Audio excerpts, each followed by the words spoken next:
Religion is the expression of how people view spiritual matters, how people view the creator, how people view guides, and how people view the afterlife.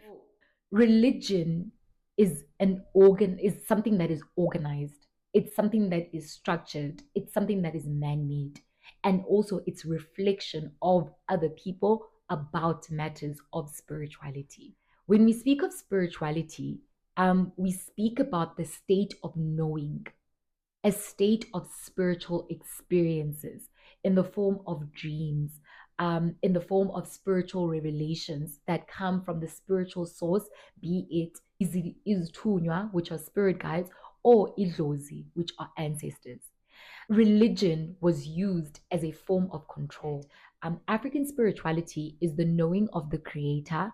It is the recognition of other spirits. It's the recognition of spiritual guiders and our ancestors which coexist in the spiritual dimension with the greater spirits. Right. Because for you to tap into that, it takes a level of authenticity that comes within you. It takes a level of humbleness. It takes a level of unlearning, relearning. It's hard. It's hard. And our brains get cognitive dissonance. Our brains can't comprehend spirituality, but our brains can comprehend religion because religion is organized. Religion is how I simplify for you what other people's experiences were. Also, for us to relearn our ways, we need to go back and unlearn the ways that we were taught through religion. We need to unlearn who we were taught we are. We need to unlearn the fact that we were born sinners. Like, how am I born a sinner? There's the unlearning of you looking to a different nation, which is the chosen nation. How does that make you view the people that are called the chosen people of God? Unlearning of also the creator, this God that first created man. And then we speak about patriarchy, whereas we don't hold religion accountable for patriarchy. So there's the unlearning of also a creator that demolishes the world, the creator that is perfect, that created everything perfectly in his image, but at the same time allowed us free will. But when we do choose freely, we are still condemned. We're sinners, but at the same time, we're made in the image of God. Like, whew, guys, this thing stresses me out. Like, young stress. But who is the savior? In religion, who is the savior? And if you were saved by someone that looks different from you, how do you view the descendants of that savior? Black people don't want to be led by another Black person. Black people don't want to hear that there is someone that can connect us to the creator that looks like you. But if it's someone that doesn't look like you, then that person knows the exact way to take you to the creator. So let's get into it. Official welcome to episode 5, which is about approaching spirituality religiously. I know it's two contradictory terms. We're speaking about religion and spirituality. How would someone approach spirituality religiously? It's something that I'm also guilty of. It's something that I've noticed with the people around me at times guilty of. I just thought that it's something that I should reflect on because whenever I think about certain themes that I'm going through, like I really like to dive into it. And so we'll first start with the two terms which are contradictory to each other.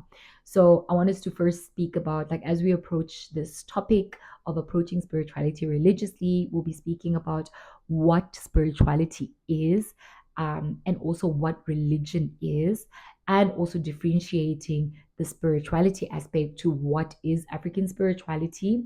Yeah, and also the fact that we need to unlearn in order for us to relearn. The fact that every African person that was born after 1658, when Jan van Riebeeck came, automatically became religious.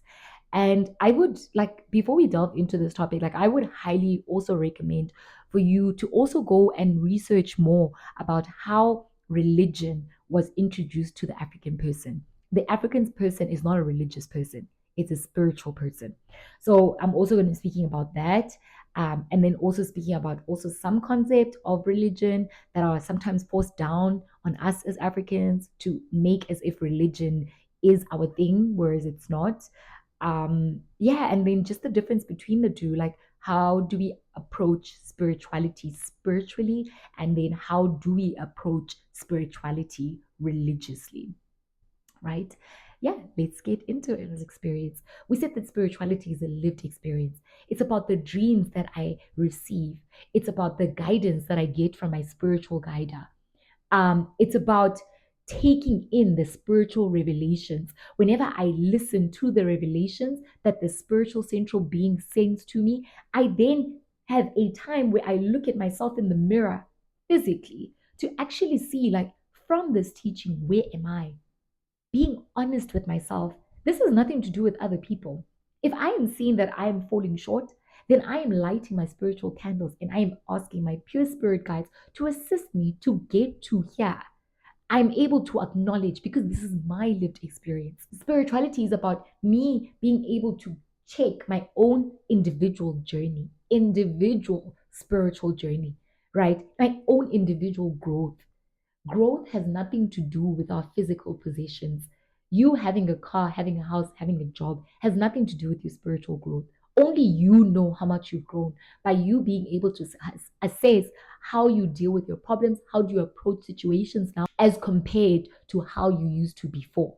Spirituality urges us to look within because as I become the best version of myself, I become a better person in society. And then imagine a world where everyone is concerned about themselves, about their own growth, about their own purpose and contribution into the world. You will have more and more people will have a better world because everyone is concerned with themselves. So, how we approach spirituality religiously is that we take on looking outside of us. We start looking at one, condemning other people and condemning ourselves. Because in religion, there's a God that, if you don't do things right, was able to kill the whole world in a flood. We don't extend grace to ourselves when we make mistakes. Whereas in spirituality, there are certain rituals to correct certain things. Spirituality says, um, we were advised to get married, and that marriage was a union to form and also to protect especially the woman because we carry the womb, and me being involved in sexual activities is me opening up something so sacred to me, and I am at my most vulnerable. So for me to be protected, I also needed the ancestors of my husband to be able to protect me as now I am starting to open up this portal. And at times, it doesn't happen that people get married. Not all of us will get married, right? And at times, people would get married out of wedlock. But in spirituality, there are ways to fix that. Hence, there is intlawulo, which is paying for damages, damaging this child that you were supposed to marry, but you didn't, damaging this child that was born out of wedlock. Do you understand? So it's like us approaching spirituality religiously is us condemning other people. When you see someone else that is a child outside of wedlock, you have comments, you feel better about yourself because you don't have a child out of wedlock. That time you don't even know what's going to happen in life in future because life is a journey. You don't know tomorrow where you will end up. It's us also condemning ourselves. How do you approach yourself when you make a mistake? If you are approaching spirituality spiritually, you will understand that you are growing. You will understand that this is a journey I am learning as I go. And the fact that if I am repeating the same things, then I definitely need to look inward. Something is wrong within me. And if I am approaching something for the first time and I did not do it right, then it's me using that experience as a learning curve, not as a way to condemn myself, to say that I am not worthy, I am not this, I am not this. Because that's what religion taught us. Religion taught us that we are sinners. Religion taught us that we are not worthy unless we say a certain name and we praise a certain God, then we are worthy. When we approach spirituality religiously, we judge other people. Remember what we said in religion? There's the religious book that the 10 commandments, that I'm able to see, thou shalt not steal. I see someone stealing, like, aha, sinner, right? How we approach that in spirituality is that you look at other people and you start to judge what they're doing with their own lives. Oh, they're drinking alcohol. Oh, they were out partying last night. Oh, they were this. Not that spirituality is a free for all. There are flaws, but the most important is that connection with yourself and that connection with your guides. Because one thing about it, you can never run away from yourself. In your stillness, there is truth, and you can't run away from that truth. You might lie to us, to everyone outside of you. You might step up, act confident, act perfect in front of other people. But deep down, when you sleep at night, you know the real truth within yourself. So there's no need for us to go around looking at other people. When someone is doing whatever that they're doing, they have themselves to face at the end of the day. Best believe they have themselves to face and they've got their own guides. It's their own path. Does that mean that we can't reprimand when someone is doing something? Definitely we can. But if we are reprimanding someone, not because we are condemning them, but out of pure concern, there's also a different way that we will approach them because we have the understanding that I don't know what you're going through spiritually. I don't know that whatever phase that you're in, there's something that you're supposed to learn out of it. Because if I'm judging you from that, I am taking away the experience that you're supposed to have from what you're going through, right? But let's say if it's something that I've gone through and I can see that the path that you're going, I've been there. I can approach you, but my approach will be different because I'm not approaching you in a religious sense of you're a sinner, you're condemned, you're going to hell. But I'm approaching you from a point of spiritual growth, um, allowing you to learn from your journey. So I'll approach you to say, hey, I'm noticing that you were doing one, two, three. And I just wanted to share my experience of what happened to me when I did one, two, three. And I really don't want you to end up in the same way. And outside of that, there's nothing else you can do. The person needs to either take what you're saying or they just continue down their own path. Some people learn from other people's experiences, but some people learn through their own experiences, which is quite bad because at the same time, like you can learn from someone else where you don't have to repeat the same thing and you can learn out of it, or you can learn through your experience, which takes longer and is more hurtful, you know. But there are certain experiences where we actually need to feel the pain. Remember what we said, pain, discomfort fuels our growth. So when we approach spirituality spiritually, we will approach it from a growth and a learning perspective. And we will approach it from our own lived experience and not something that is outside of us. We will not mind what other people are doing with their own lives, but more of us. We will not compare ourselves to other people to make ourselves feel better about ourselves. I mean, like you looking at someone that is doing drugs and you're not doing drugs doesn't make you better than that person. Maybe you're doing something else that that person is not doing.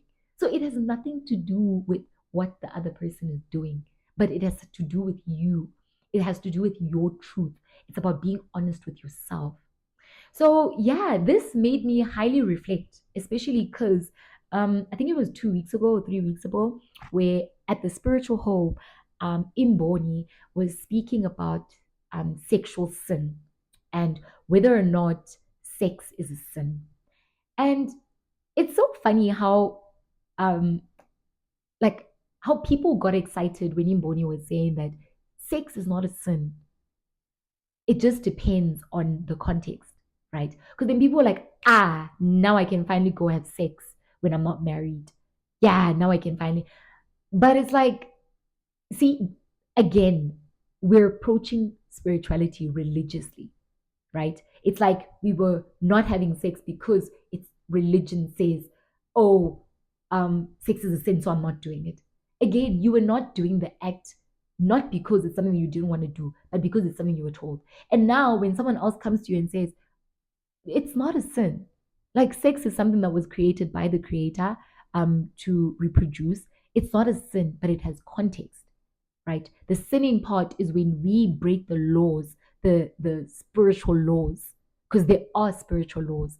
So it's like when I am married and I start having sexual intercourse with someone outside of the marriage, I have broken the laws with the covenant between me and my partner and also my partner's guides, right? And that is wrong, right? But at the same time, like spirituality also says that when I am engaging in sexual intercourse, I am connecting with all these different spirits, right? And I'm altering my DNA within me. And I'm having all these soul ties.